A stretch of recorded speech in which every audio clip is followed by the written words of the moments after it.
मंगलम भगवान वीरो मंगलम गौतमो गणी मंगलम कुंद कुंदाद्यो जैन धर्मोस्तु मंगलम सर्वमंगल मांगल्यम सर्वकल्याणकारकम प्रधानां सर्वधर्माणां जैनं जयतु साक्षिणं जैनं जयतु साक्षिणं येनात्मा बुध्यतात्मेव परत्वेनैव चापरम् अक्षयानन्तबोधाय तस्मै सिद्धात्मने नमः। समाधि तंत्र ग्रंथ के श्लोक क्रमांक 44 पर अपन को चर्चा शुरू करना है। इस श्लोक की उत्थानिका में कहा था कि जिन पदार्थों में बहिरात्मा की आत्मबुद्धि हुई है उन्हें वह कैसा मानता है, मतलब बहिरात्मा उन पदार्थों को किस तरह से देखता है जिसमें उसका एकत्व हुआ है, उसकी आत्मबुद्धि हुई है, और उन्हीं पदार्थों को अंतरात्मा कैसे देखता है। मतलब कि यदि घर को देखेगा तो बहिरात्मा कैसे देखेगा, मकान को देखेगा तो कैसे देखेगा, और अंतरात्मा उसी मकान को कैसे देखेगा।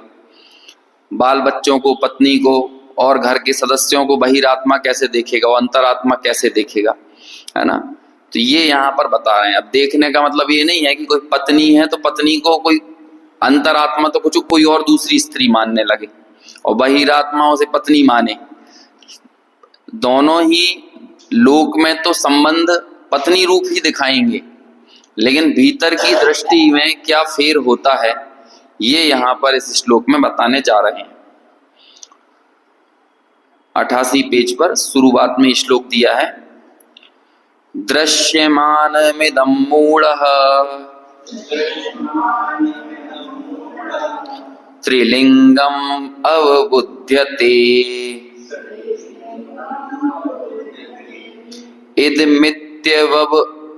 इदमित्यवबुद्धस्तु निष्पन्नं शब्दवर्जितम्। पद्यानुवाद, दिखते त्रैतन चिन्ह को मूढ़ कहे निज रूप, ज्ञानी माने आपको वचन बिना चिद रूप। देखो, सबसे पहले जैसा कल भी अपनी बात निकली थी, यदि कोई पर द्रव्य में निज पने की मान्यता पैदा होती है तो शरीर के साथ ही पैदा होती है। अब प्रथम दृष्टया जब कोई भी बालक पैदा होता है, छोटा सा बच्चा हो, 2 साल का ही क्यों ना हो, उसके अंदर जो एक भाव पैदा होता है वो कौन सा भाव पैदा होता है कि मैं स्त्री हूं, मैं पुरुष हूं, है ना। यहाँ पे तीसरा लिंग भी लिया है। यदि कोई नपुंसक लिंग का हो तो उसे अपने उस लिंग के प्रति एकत्व भाव होता है। तो पहले यदि किसी चीज में एकत्व भाव होगा तो वो लिंग के प्रति होगा। और फिर उसके बाद देखो एक और यहाँ पर दिया वचन रूप, है ना। वचन जो भी उसके लिए नाम आदि जो भी उसे संसार में नाम मिलते हैं, अब वो नाम मिलते हैं तो किसी ना किसी संबंध के कारण ही तो मिलते हैं। मान के चलो पिता नाम मिला, पुत्र नाम मिला, पत्नी नाम मिला, पति मिला, तो ये जितने भी वचनादिक नाम हैं इन सभी नामों में हमारा एकत्व बिल्कुल ऐसा पड़ा हुआ है कि जैसे हम वो ही हैं, इसके अलावा मेरी कहीं कोई सत्ता है नहीं, है ना। तो इन दोनों ही दृष्टियों का यहाँ पर निषेध कर रहे हैं। बहिरात्मा तो यही मानता है कि मैं इस लिंग रूप हूं और मैं इस वचन रूप हूं, जिस नाम से मुझे बार बार कहा जा रहा है। पुत्र पुत्र कहते कहते वो अपने आप को पुत्र रूप ही देखने लगता है, पिता पिता कहते हुए अपने आप को पिता रूप ही देखने लगता है, पति रूप कहते हुए तो पत्नी रूप ही देखने लगते हैं ना, एक समय के साथ। और धीरे धीरे वो आसक्ति अपनी बढ़ती चली जाती है। जैसे कोई स्त्री नई नई विवाहित होकर किसी घर में पहुंचे तो आप देखोगे कि अभी आसक्ति का स्तर थोड़ा कम होता है। अपने घर में, अपने मायके में बार बार फोन लगाएगी, ज्यादा बात करेगी, अपने भाई से, अपने माता से, अपने पिता से। लेकिन वही आप समय के साथ देखते हो कि 10, 20, 25 साल बाद तो पता ही नहीं रहता है कि मेरा कोई दूसरा भी घर हुआ करता था, है ना। एक इस तरह से वो पूरा का पूरा उसका कन्वर्जन हो जाता है, बदलाव हो जाता है। तो अब वो पूरी आसक्ति कहाँ जुड़ गई? इस तरफ जुड़ गई, हर चीज में। अभी पहले मान के चलो नई नई शादी होकर आई हो और फोन आए कि उसके भाई को 10 लाख का घाटा लग गया, तो उस स्त्री को भी ऐसा महसूस होगा कि मेरा ही कुछ नुकसान हुआ है, मतलब एक अधिक संक्लेश परिणाम होंगे। और वही 10-15 साल बाद ऐसी घटना घटे, दुख तो जताएगी अपने भाई के पास जाके, परिवार वालों के पास जाके, लेकिन अंदर में ऐसा कोई ज्यादा विकल्प नहीं है, उतनी ज्यादा कोई तनाव या टेंशन नहीं है। अब देखो वही भाई 15-20 साल पहले तक उसी में आसक्ति थी, जुड़ाव था, तो उसके सुख दुख को ऐसा लगता था कि मेरा ही सुख दुख है। और वही 15-20 साल बाद वो सारी की सारी आसक्ति दूसरी तरफ बढ़ गई। और ये होता है, इसमें कोई कुछ नहीं कर सकता है। राग का स्वरूप ही ऐसा है। राग अपने आसपास अवलंबन तलाशता है। राग कहीं दूर जाकर नहीं। एक लोक में एक कहावत चलती है, नजर से दूर तो दिल से दूर, ऐसी लोक में कहावत है।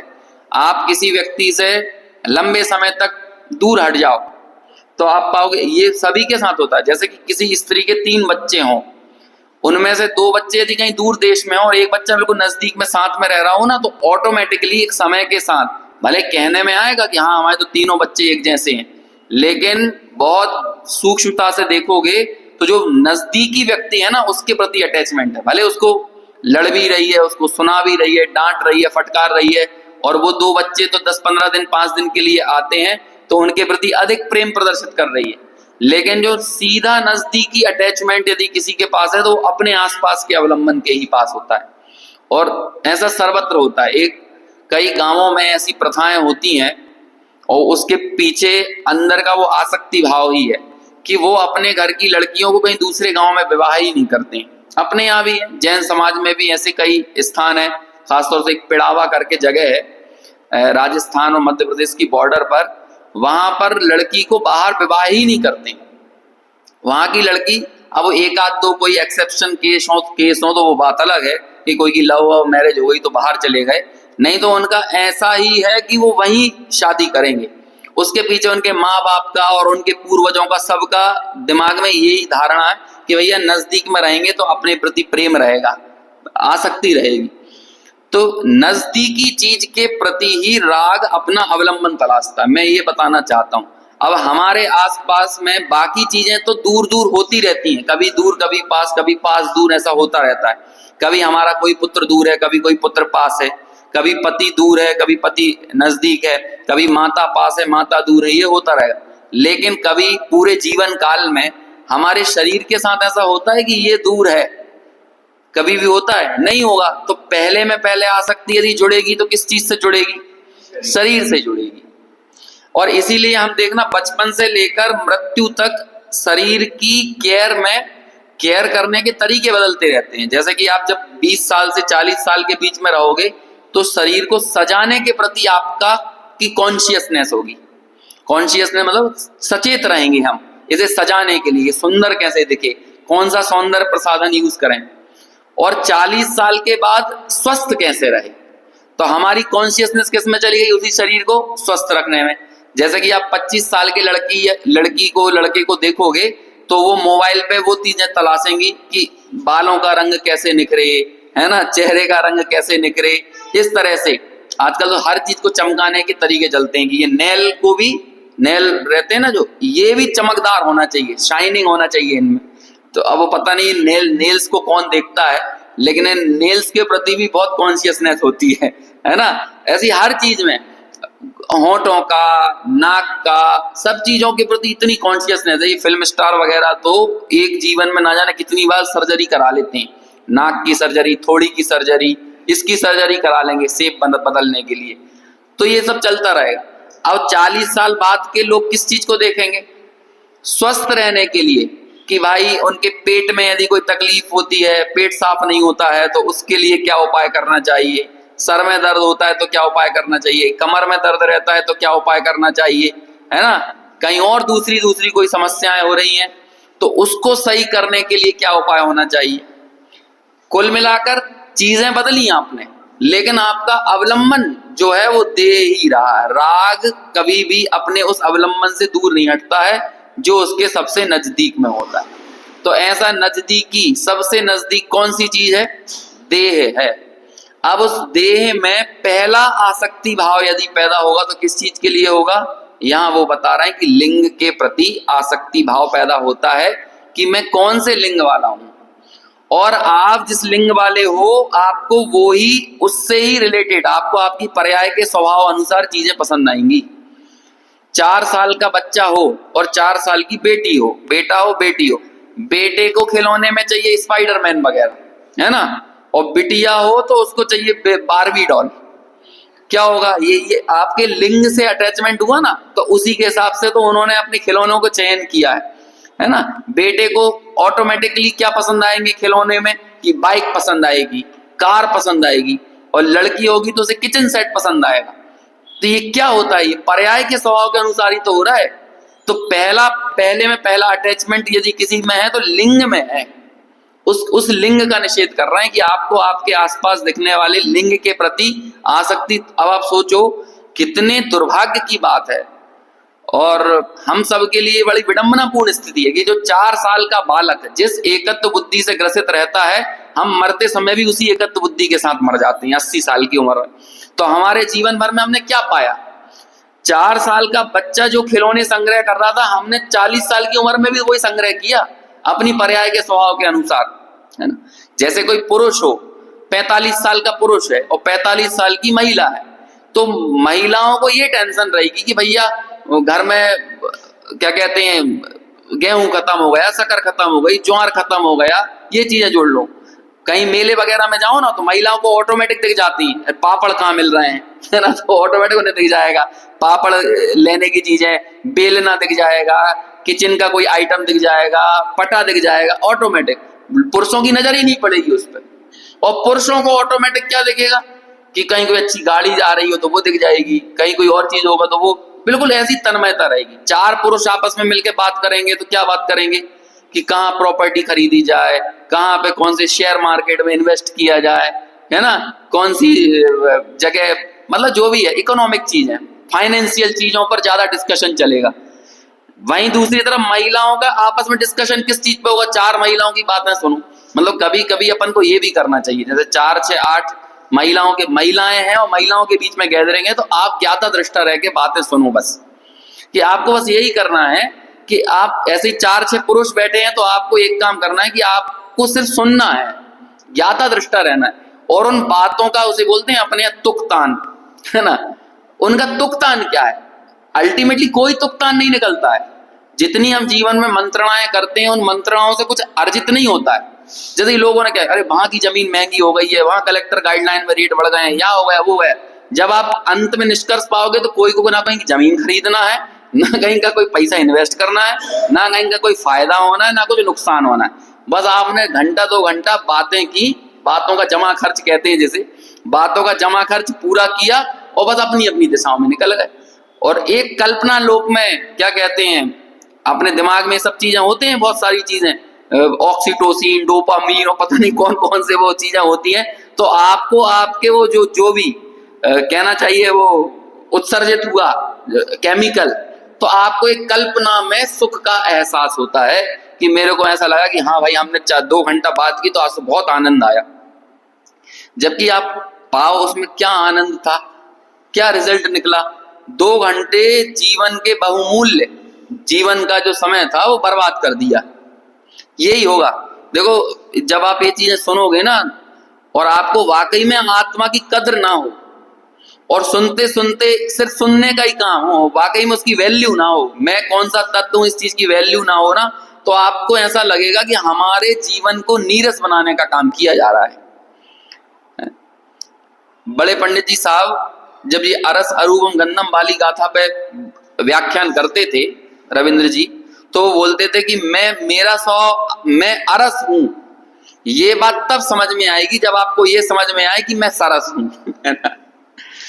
मेरे से ज्यादा सरस कोई है नहीं। जब आप ये समझोगे ना, तभी आप ये समझोगे कि मैं अरस हूं। अब काय का रस है मेरे अंदर, कि जब तक हमें अपने ज्ञानादि गुणों का रस अपने भीतर नहीं दिखाई देगा तो हमें जो पुद्गल वाला रस है ना, उस पुद्गल वाले रस से रहित मैं हूं, ये बात हमें समझ में नहीं आएगी। तो बड़ा धर्म और अध्यात्म हमें नीरस लगने लगेगा, ये तो बड़ी नीरस चीज है, इसमें है क्या, क्या मिलता है। जबकि वही हम लौकिक बातें करते हैं तो कुछ आनंद तो आता है? भले आप कहते हो भ्रम में आनंद आता है, लेकिन भ्रम में तो आनंद आता है, धर्म में तो भ्रम में भी आनंद नहीं आता, लोग ये कहेंगे। ये ही इसकी सच्चाई है कि धर्म में आनंद यदि आएगा तो धर्म की सच्चाई के साथ इसको ग्रहण करने के बाद ही आएगा। ये भ्रामक तौर पे आनंद देने वाली वस्तु है ही नहीं। और भ्रामक तौर पर यदि आप किसी चीज का आनंद ले रहे हो तो हम अपनी अपनी पर्याय मूलता का ही आनंद ले रहे हैं। भले ही वो पर्याय मूलता का अवलंबन बदल जाए कि आप एक तरफ दुकान में बैठे हुए थे और मंदिर में बैठे हुए हो, पहले आप किसी लौकिक चर्चा के बीच में बैठे थे, अभी धार्मिक चर्चा के बीच में बैठे हो, लेकिन अंदर में पर्याय मूलता का रस ही झर रहा है। समझ में आया? तो पहला जो अटैचमेंट, मतलब ये सोचो कितने आश्चर्य की बात है कि जहां से हमने 2 या 4 साल की उम्र में अपनी यात्रा शुरू की थी, आज हम 70, 75, 80 साल जहां तक भी पहुंच गए, उस यात्रा में भी हम वहीं खड़े हैं कि मेरा 3 या 4 साल की उम्र में भी मेरी निज बुद्धि, मेरी एकत्व बुद्धि इस बात में थी कि मैं पुरुष हूं, मैं स्त्री हूं। अब वो 3-4 साल के बच्चे को किसने सिखाया ये? तो 3-4 साल से जब आपने यात्रा को आगे बढ़ाते हुए 60, 70, 80 साल तक आए हो तो आपकी यात्रा में कुछ तो डेवलपमेंट दिखना चाहिए था। अब बच्चों की बात तो छोड़ो, अन्य 2 इंद्रिय 3 इंद्रिय जीवों जैसी ही वृत्ति है अपनी, बहुत स्तरों पर देखा जाए तो। चींटियां भी अपनी सामर्थ्य के अनुसार जब बरसात आने वाली होती है तो इतने इतने खाने का स्टोर कर लेती हैं कि उनकी 4 महीने निकल जाएं। तो उन्होंने भी संग्रह तो किया, अपनी सारी सामर्थ्य से उन्होंने संग्रह, परिग्रह में उन्होंने उपयोग लगाया। और वो परिग्रह मतलब किसी खाद्य पदार्थ के इकट्ठे करने में जो उनका उपयोग गया, वो वास्तव में किस बात को पूर्ति करने के लिए, तृप्ति करने के लिए था? देह की तृप्ति ही तो करना था ना उन्हें, कि अगले 4 महीने हम भैया पानी जब गिरेगा भरभराता हुआ तो हमें भोजन नहीं मिलेगा, और भोजन नहीं मिलेगा तो हमारी देह कैसे चलेगी। तो उन चींटियों ने इतनी बुद्धि लगा ली कि उन्होंने अगले 4 महीने का अनाज का संग्रह कर लिया। और लोग बताते हैं कई किलो संग्रह कर लेती हैं वो चींटियां, कई किलो। मतलब आप उनके चींटियों के आवास को यदि खोद कर देखो, मतलब ऐसा करना मत आप, लेकिन बताते हैं ऐसा। और ये डिस्कवरी वगैरह पे तो करते भी हैं। वो मैन वर्सेस वाइल्ड आता है तो जब उसे कुछ खाने नहीं मिलता तो वो चींटियों को देख लेता है कहाँ पे है, तो समझता है यहाँ चींटियां हैं तो इन्होंने कुछ ना कुछ नीचे इकट्ठा किया होगा। तो वो उन चींटियों के आवास को तोड़ के वहां से खाना निकालता है और वहां पाता कि अच्छा खूब इतना इतना अनाज उनका मिल जाएगा। अब वो लोग चींटियों को किसने बताया था, किसने सिखाया? चींटियों को वेंटिलेशन किसने सिखाया? उनके जो घर बनते हैं वहां पानी नहीं आता है लेकिन हवा बाकायदा आती है। कितना अच्छा मकान उन्होंने बनाया, वेंटिलेशन कितनी प्रॉपर, एयर कंडीशन होता है वो एकदम, गर्मी में गर्माएगा नहीं, ठंडियों में ठंडाएगा नहीं और पानी घुसेगा नहीं। चींटियों ने ऐसा मकान बना लिया अपने लिए, चींटियों ने अपने लिए ऐसा अनाज जोड़ लिया। तो हमने भी तो संगी पंचेंद्रिय होकर वही किया, हमने भी तो वही वेंटिलेशन तैयार किया, हमने भी तो ऐसी इमारतें बनाई कि जिसमें पानी ना आए, ठंडी में ठंडा है ना, गर्मी में गर्मा है ना। और चींटी तो बेचारा एक जगह पे कहीं ना कहीं रुक जाएंगी, लेकिन हमारे मकान बनाने का सिलसिला तो रुकेगा नहीं, हम तो वहां भी बनाएंगे जहां हमें रहना नहीं है। हम उसके लिए भी जोड़ेंगे जिसका हमें पता नहीं है। वो तो 4 महीने के लिए जोड़ रही हैं, हम तो 4 जन्मों के लिए जोड़ रहे हैं, ऐसा लगता है। आप देखो एक गारंटी की बात है कि प्रायः 96-97% जैनों की बात कर रहा हूं, 2-3% को छोड़ दो, अपने समुदाय में एक नेचुरली एक ऐसा पुण्योदय आपको प्राप्त होगा कि एटलीस्ट इस भाव में यदि कोई ना भी कुछ करे ना, बहुत ज्यादा हाथ पैर ना भी मारे, तो ऐसा नहीं होगा कि उसको 2 वक्त की रोटी के लाले पड़ जाए, है ना। 95-96%, 2-4% हो सकते हैं हमारे यहाँ भी कि अभी उनके साथ वाकई में समस्या हो कि उन्हें 2 वक्त की रोटियों के लिए भी हमारी समाज में भी तरसना पड़ रहा है। भले जैन है लेकिन वो भी संघर्ष कर रहे हैं जीने के लिए, लेकिन वो 2-4-6% लोग होंगे, लेकिन बहुतेरे लोग तो ऐसे ही मिलेंगे।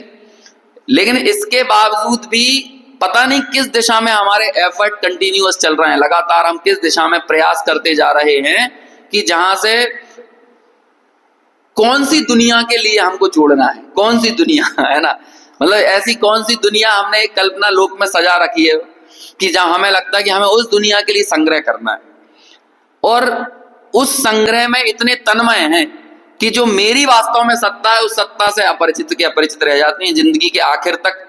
और जिंदगी के पहले पड़ाव पर हम जहां थे, पहला पड़ाव मतलब क्या, 2-3-4 वर्ष में हमारी जो बुद्धि चेतना थी वो बुद्धि भी यही मान रही थी मैं पुरुष हूं, मैं स्त्री हूं, और 60-70-80 साल की उम्र तक पहुंचते पहुंचते भी हम वहीं उसी चेतना के साथ वहीं खड़े हुए हैं कि मैं तो स्त्री हूं, मैं पुरुष हूं, मैं पिता हूं, है ना, मैं पति हूं, मैं पत्नी हूं। यही देखो, कहना नहीं बदलता है, कहने में तो ज्ञानी की अज्ञानी की भाषा एक जैसी रहेगी, लेकिन मान्यता में अंतर आ जाता है। कहने में कोई दोष नहीं है, कहो लेकिन मानो नहीं, मान्यता में अंतर है। अंदर से उसकी क्या कहते हैं, ये दृष्टि की बात चल रही है पूरे समाधि तंत्र में। आप इन चीजों को सुनकर भाषा बदल दो और मान्यता ना बदलो, ये कोई उद्देश्य नहीं है। अभी घर जाके पति पत्नी को पत्नी कहना बंद कर दो, पति को पति कहना बंद कर दो, पुत्र को पुत्र कहना बंद कर दो, ये कोई नहीं सिखा रहा है यहाँ पर तो अंदर में अपनी मूल सत्ता को, अपने ज्ञान स्वभाव को जानो। यहाँ तो अपनी उस क्या कहें असल परिचय को अपनी सत्ता से परिचित कराने के लिए ये सारे प्रयास यहाँ पर कराए जा रहे हैं। तो वो यहाँ पर पहले में क्या कहा, दृश्यमानम इदम। इदम, ये जो दृश्यमान है ना, ये जो दृश्यमान है, अब दृश्यमान में यहाँ पर क्या ले रहे हैं, ये बॉडी, ये जो दिख रहा है, क्योंकि पहले में पहली आसक्ति कहां पर है, इसमें ही है। तो दृश्यमानम यानी दिखने वाला, ये कैसा है, मूढ़ा, जो मूल है इस दिखने वाले को क्या मानता है, त्रिलिंगम, 3 लिंग रूप मानता है। 3 लिंग रूप माने स्त्री दिख रही है तो ये स्त्री है, पुरुष दिख रहा है तो पुरुष है, नपुंसक दिख रहा है तो नपुंसक है। त्रिलिंगम अवबुध्यते, अवबुध्यते यानी जानता है, मानता है। दृश्यमानम इदम मूढ़म, इस दिखने वाली पर्याय को, इस दिखने वाली सत्ता को मूल व्यक्ति ये मानता है कि ये तो स्त्री है, पुरुष है और या नपुंसक है। और अपने को भी ऐसा ही मानता है, क्योंकि अपना भी तो बॉडी दिख रही है ना कि मैं पुरुष हूं, मैं स्त्री हूं। इदम इत्य अवबुद्धस्तु, और ज्ञानी इसी को कैसा मानता है, इदम इत्यम अवबुद्धस्तु, और ज्ञानी जो बुद्ध है, जो अंतरात्मा है, वो इसे कैसा मानता है, निष्पन्नम शब्द वर्जितम, कि वो तो इसे सभी प्रकार के शब्दों से रहित और एकमात्र चैतन्य रूप जानता है, चैतन्य रूप अनुभव करता है कि इसमें कोई शब्द का, लिंग का, वचन का प्रवेश नहीं है। यदि आपको याद हो, हमने जो क्या कहते हैं वो पढ़ा था ना, रहस्यपूर्ण चिट्ठी, तो उसमें यह आया था कि लिंग शब्द आदि के विचार से परे हो जाता है। लिंग शब्द आदि के विचार कि पहले तो मैं ये हूं, मैं आत्मा हूं, आत्मा जानता है, आत्मा करता है इत्यादि, आत्मा के साथ भी लिंग का प्रयोग, वचन का प्रयोग करेगा। लेकिन बाद में उन सब से परे हटकर मैं तो बस चैतन्य रूप, चिद रूप हूं। और वहां एक शब्द जो आया था, जिसे मैं बार बार बोलता भी रहता हूं यहाँ पे, चिद घन रूप भाषित होने लगता है, चिद घन रूप भाषित होने लगता है। अभी ये भी मैं बोल के बता रहा हूं, चिद घन रूप, लेकिन जब भाषित होता है तो बोलने की जरूरत नहीं पड़ती है, किसी को पड़ती है? हमें हमारी जो पर्याय में हमारी निज बुद्धि है, ये बोलना पड़ता है कि अपने आप को पुरुष मानो, तुम पुरुष हो, तुम स्त्री हो। सुबह शाम हमको किसी टाइम ऐसा चिंतन करना पड़ता होगा, भजन लगाना पड़ता होगा अपने आप को पुरुष मानने के लिए, है? या फिर कोई स्तुति पढ़ना पड़ता होगा कि मैं पुरुष हूं।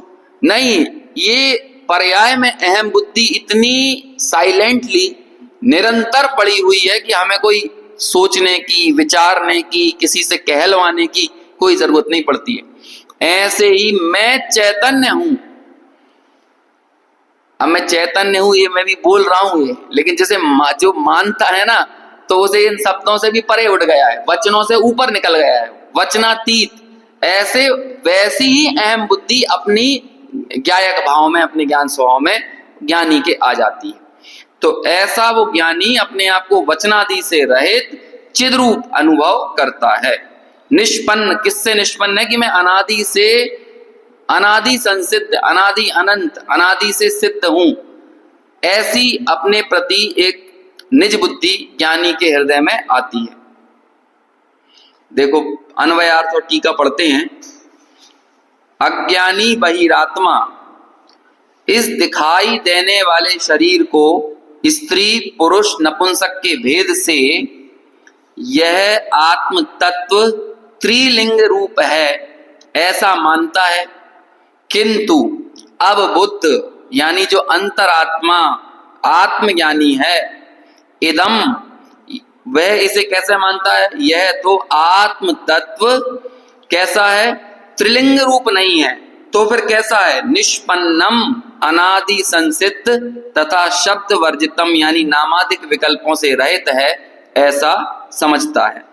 तो जब अपने आप को वचन से अगोचर, अपने आप को क्या कहते हैं, लिंग से रहित देखता है, तो अन्य संबंधों को भी कैसे देखता है? फिर वो अपनी पत्नी को क्या देखेगा?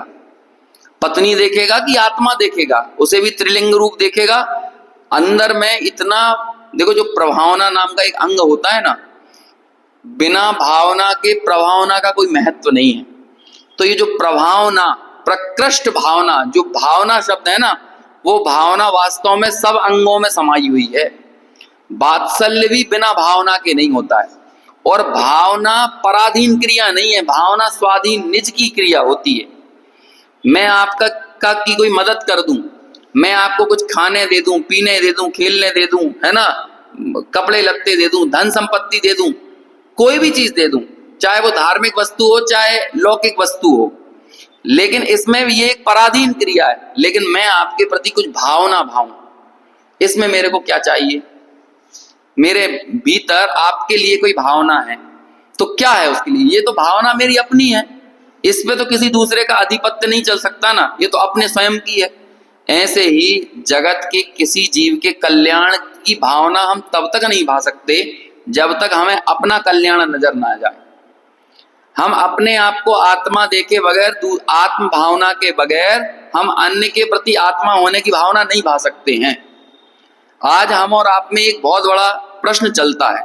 हमें ऐसा लगता है कि दुनिया में कहीं कोई सम्यक दृष्टि नहीं है, और बहुत बहुत आसान चीज है, लगता है इन्हें क्या सम्यक दर्शन होगा, इन्हें क्या सम्यक दर्शन होगा। हम हर व्यक्ति में मिथ्यात्व सिद्ध करने के लिए उतारू बैठे हुए हैं।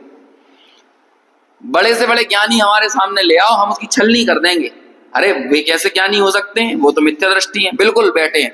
और मैं आपको गारंटी दे रहा हूं, आप सम्यक दर्शन कर लो, आपको आपके आसपास बहुत सारे सम्यक दृष्टि दिखने लगेंगे। बिना नजर के नजारे नहीं दिखते हैं, जबकि आपको अपने भीतर वो नजर पैदा नहीं होगी ना, आपको दिखेगा नहीं बाहर में।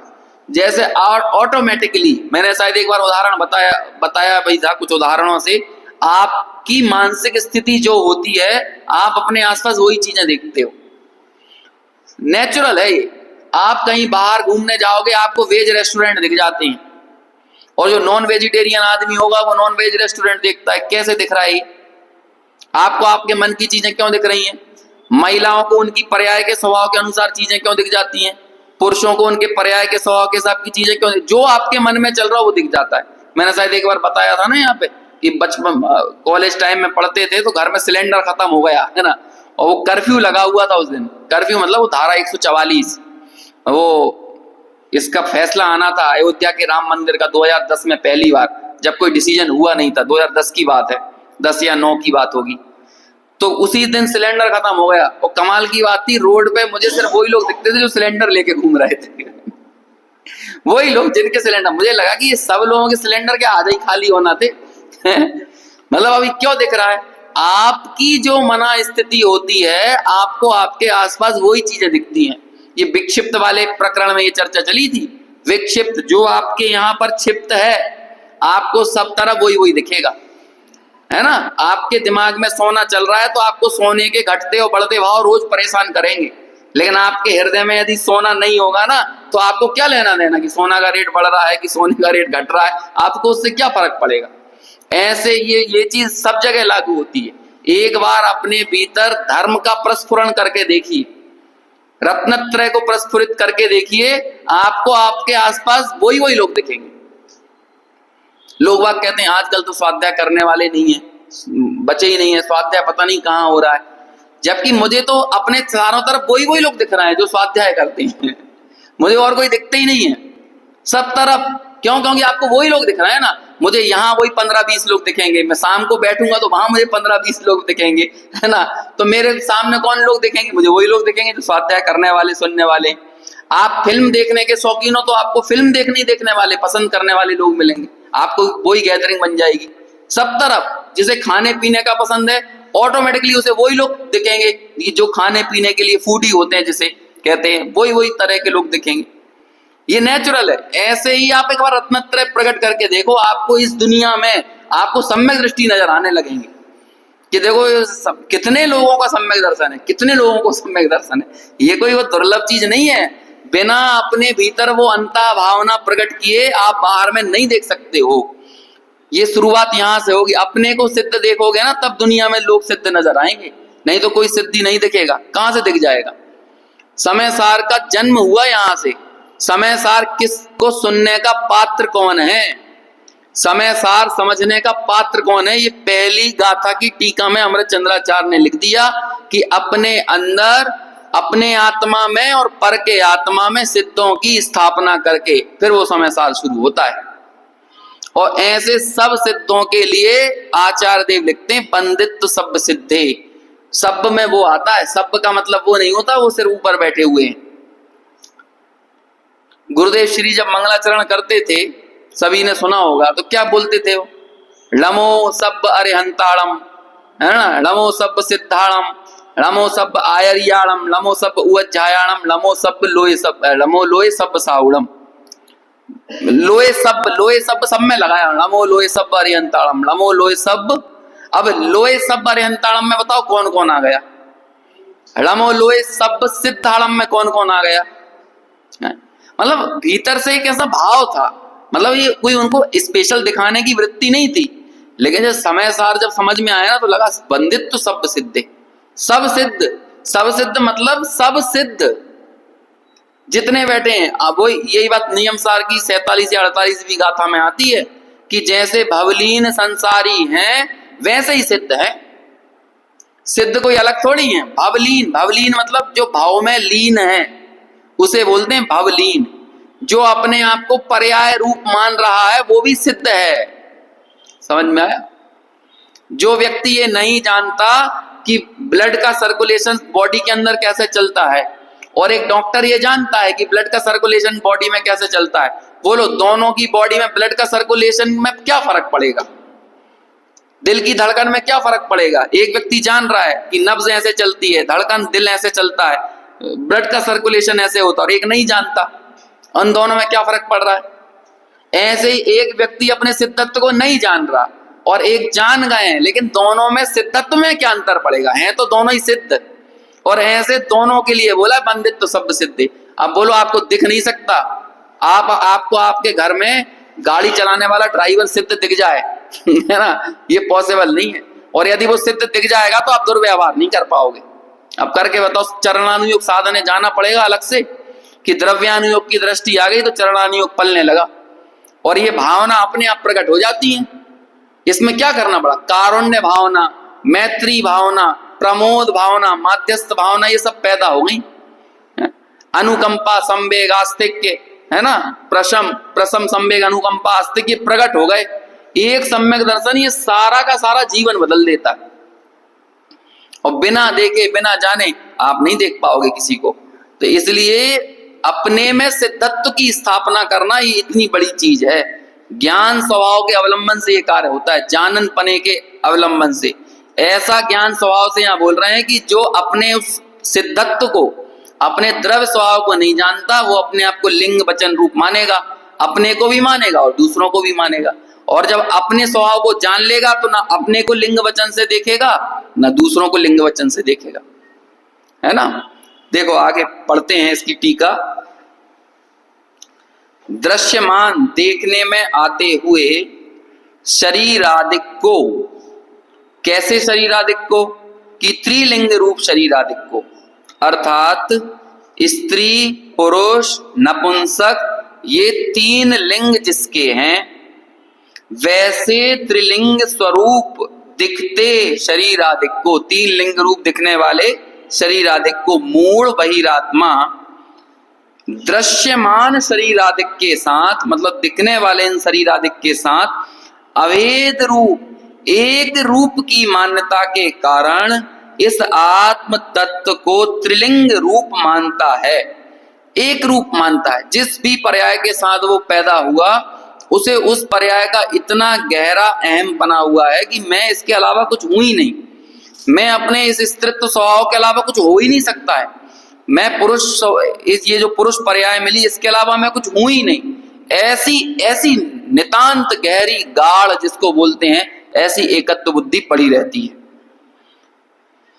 क्योंकि फिर आगे, परंतु जो ज्ञानी अंतरात्मा है वह यह आत्म तत्व है, सो त्रिलिंग रूप नहीं, ऐसा मानता है। क्योंकि शरीर धर्म पने के कारण उनका, यानी त्रिलिंग पने का आत्म स्वरूप पने में अभाव है। ये जो त्रिलिंगी पना है इसका क्या है? आत्म स्वरूप में अभाव है। तो कैसा है वो आत्म स्वरूप? वह तो निष्पन्न अर्थात अनादि से संसिद्ध है, तथा शब्दों से वर्जित है अर्थात नामादि विकल्पों से अगोचर है। आजकल लोक में चलता है नाम जप करो, तो ऐसे नाम जप करने से वस्तु की प्राप्ति हो जाएगी? वस्तु को क्या पता कि मेरा क्या नाम है? वस्तु तो वस्तु रूप है। ये नाम आदि का व्यवहार कल शाम की चर्चा में आया भी था तत्वार्थ सूत्र में, कि ये जैसे नरकों के नाम रख दिए, तो कौन ने रखे होंगे? नारकियों ने नाम। अरे नारकियों को दुख भोगने से फुर्सत मिले? जैसे हमारे इंडिया वालों ने तो नाम रख दिए अपने कि इस देश, जैसे देश जब आजाद हुआ तो इसका क्या नाम रखा जाए, इसके ऊपर मंत्रणा हुई, तो बाद में इसका अल्टीमेटली नाम स्वीकृत किया गया भारतवर्ष, है ना। और फिर उसके लिए प्रमाण बनाया गया कि ये नाम भाई बहुत प्राचीन नाम है भारतवर्ष, क्योंकि ये खारवेल के शिलालेख में और उड़ीसा में भी यही नाम दिया हुआ है, इससे प्राचीन हमें कोई नाम मिलता नहीं है। तो ऐसे ही नारकियों ने भी सोचा होगा मंत्रणा करके कि भाई हमारे इस नरक का क्या नाम दें, हैं? सरकरा प्रभा वाले ने सोचा कि हमारा क्या नाम दें, फिर नीचे वाले ने सोचा होगा, रत्न प्रभा वाले ने, रत्न वाले ने, सरकरा वाले ने, बालूका वाले ने, पंक, कौन नाम रखेगा? अब ये तो कमाल की बात है, सिर्फ उन रत्नों के नाम, वो उन क्या कहते नरकों के नाम नहीं है, बल्कि बिलों के भी नाम है, एक एक बिल के भी। कौन ने रखे ये नाम? अरे भाई जब द्वादशांग रूप श्रुत की जब रचना हुई तो द्वादशांग इसे श्रुति बोल रहे हैं, तो ये याद रखने के लिए कुछ तो अवलंबन चाहिए। याद कैसे रखोगे? कुछ ना कुछ तो हमें करना पड़ेगा ना। हर एक चीज को हमारे मन में जो विचार चलते हैं वो भी भाषा रूप रहते हैं। आप देखो, आप बिना भाषा के सोच कर बताओ, बिना भाषा के हम जो सोचते हैं ना मन ही मन में, वो भी भाषा में ही तो सोचते हैं हम, और जिसमें हम सोचते हैं वो हमारी मातृभाषा होती है। आप बोलना चाहे कुछ भी जानते हो, है ना, चाहे आप अंग्रेजी, जर्मन, फ्रेंच, कोई भी भाषा जानो, लेकिन आपकी मातृभाषा क्या है? जिसमें आप सोचते हो।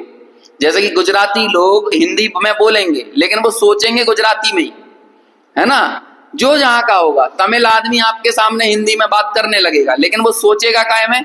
तमिल में। तो जो जिसमें हम सोचते हैं वो हमारी मातृभाषा होती है। और ये भाषा का व्यवहार क्यों आया? ताकि हम चीजों को याद रख सकें, याद रखने के लिए। तो जब आप भाषा गढ़ते हो तो हर चीज का, हर क्रिया का कोई नाम रखना पड़ता है। बिना नाम रखे आप कैसे उन चीजों को जानोगे, समझोगे, परस्पर में व्यवहार करोगे? तो जब इसी तरह श्रुत को निबद्ध किया गया द्वादशांग में, तो अब आपको बताना है ना कि नीचे नीचे नर्क ऐसे हैं, फिर वहां के बिल ऐसे हैं, तो अब एक एक बिल को क्या नाम दें? तो उनकी भूमिका को देखते हुए वैसे शब्द रचे गए। उसे ही बोलते हैं द्वादशांग में भगवान की वाणी को गूथा गया, कि भगवान ने तो सब दिखा दिया, पूरा लोकालोक सब बता दिया उन्होंने, उनकी वाणी में सब आया, और जितना उनकी वाणी में आया उसका अनंतवा भाग झेल रहे हैं, और जितना झेल रहे हैं उसका अनंतवा भाग गूथ रहे हैं, है ना। समझ में आया? अब उस गूथने में जो द्वादशांग रूप रचना आई उसमें उन्होंने नामकरण करना पड़ा, क्योंकि अब ये द्वादशांग, इसका नाम है श्रुत। श्रुत श्रुति जिसको सुना जा सके और स्मृति याद रखा जा सके। तो सुनने और स्मरण करने के लिए क्या करना पड़ेगा? कोई ना कोई शब्द और वचन तो चाहिए। लेकिन वो बोलो, वो जो इंद्रक बिल है, यदि वो इंद्रक बिल कह रहा है कि मेरा नाम ये क्यों रखा, कुछ और रख देते कि कोई सीमंतक इंद्रक है, तो उस इंद्रक बिल सीमंतक इंद्रक को ये लगता होगा कि मेरा नाम ये क्यों रखा, मेरा कोई और नाम रख देते, या कोई और नाम आप रख दो तो वो बिल बदल जाएगा क्या? रत्न प्रभा को आप बालू का कहने लगोगे तो क्या हो जाएगा? कुछ नहीं होगा। वस्तु तो वस्तु रहेगी, वस्तु नाम के अधीन नहीं है। ऐसे ही मैं चैतन्य वस्तु जो है ये भी किसी नाम के अधीन नहीं है। किसी नाम में अहम बुद्धि, वस्तु की अहम बुद्धि नहीं होती, ये बताना चाह रहे हैं। इसलिए जब उस वस्तु की अनुभूति होती है तो उसके लिए क्या विशेषण देते हैं? वचन अगोचर। कैसी है वो? सब वचनों से अगोचर। वो अनुभूति जो होती है वो वचन अगोचर है। अरे भाई, लोक में ही किसी को काम दे दिया जाए, किसी लड़की की मंगनी हो गई, सगाई हो गई उसकी, अब उस लड़की से बोलो कि तुम्हारी जिससे सगाई हुई है वो कैसे हैं और उनके प्रति जो तुम्हारा अहम भाव है वो कैसा है, तो बोलो कैसे बता पाएगी? यदि वाकई अरे हम हमारे राग भाव को शब्दों में व्यक्त नहीं कर सकते तो वीतराग भाव को शब्दों में कैसे व्यक्त किया जा सकता है? आप रसगुल्ला, लोग वाक कहते हैं, लोक में बहुत चलता है, कहना बहुत आसान है, कहना बहुत कठिन है। दुनिया का सबसे कठिन काम है कहना। मानना, अनुभव करना सबसे आसान है। और यदि आपको यकीन नहीं आए तो आप बताओ रसगुल्ला कैसा लगता है, आपको कह के बताओ कैसा लगा। बोल दोगे मीठा लगता है तो मैं अगला प्रश्न पूछूंगा, मीठा कैसा लगता है? अब बोल के बताओ, बोलो। आपके पास एक रसगुल्ले के स्वाद लेने के लिए एक दो शब्दों से ज्यादा नहीं है। अब एक दो शब्द बोलने के बाद आप नास्ती पे उतर आओगे, अस्ती से नहीं बता पाओगे कैसा है। अरे ये रसगुल्ला कैसा है? अरे ये बालूशाही जैसा नहीं है, ये जलेबी जैसा नहीं है, ये पेड़े जैसा नहीं है, ये इस जैसा नहीं है। नास्ती पे उतर आए, अस्ती से बताओ। अस्ती की जैसी अनुभूति की जा सकती है, वैसी उसकी कथन नहीं किया जा सकता, वचनों में नहीं लाया जा सकता। यही तो बोल रहे हैं, जो वस्तु की जैसे अनुभूति हुई ना, मैं चैतन्य हूं, मैं ज्ञान स्वभाव ज्ञायक स्वभाव हूं, अब इसे बोल के बताओ तो मैं तो। जब तक बोल रहे हो तब तक अनुभूति से दूर हो, और जब अनुभूति आ गई है ना तो फिर वो अनुभूति तो वचन अगोचर है। वो यहां लिखते हैं कि वो तो कैसा है? शब्द वर्जित। क्या लिखा? शब्दों से वर्जित है, अर्थात नाम आदि विकल्पों से अगोचर है, क्योंकि जब तक नाम आदि है तब तक ये विकल्प बने रहेंगे। चलिए भावार्थ और पढ़ लेते हैं, छोटा सा है, यही सारी बात है उसमें, ताकि कल अपन फिर नया श्लोक शुरू करेंगे।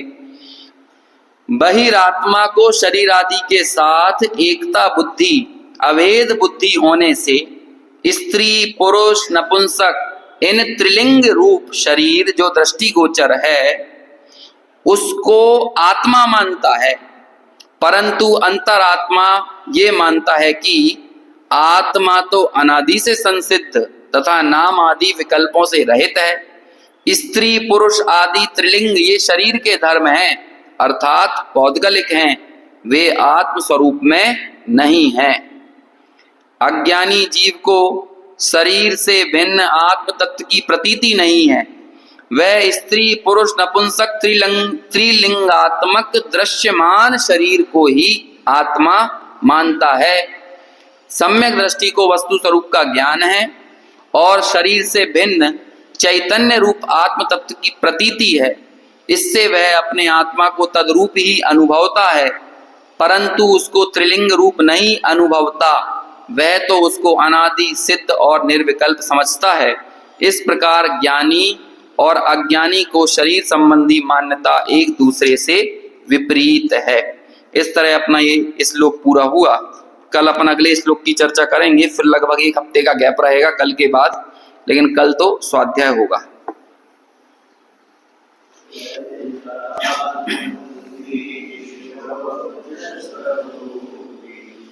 अविनाशी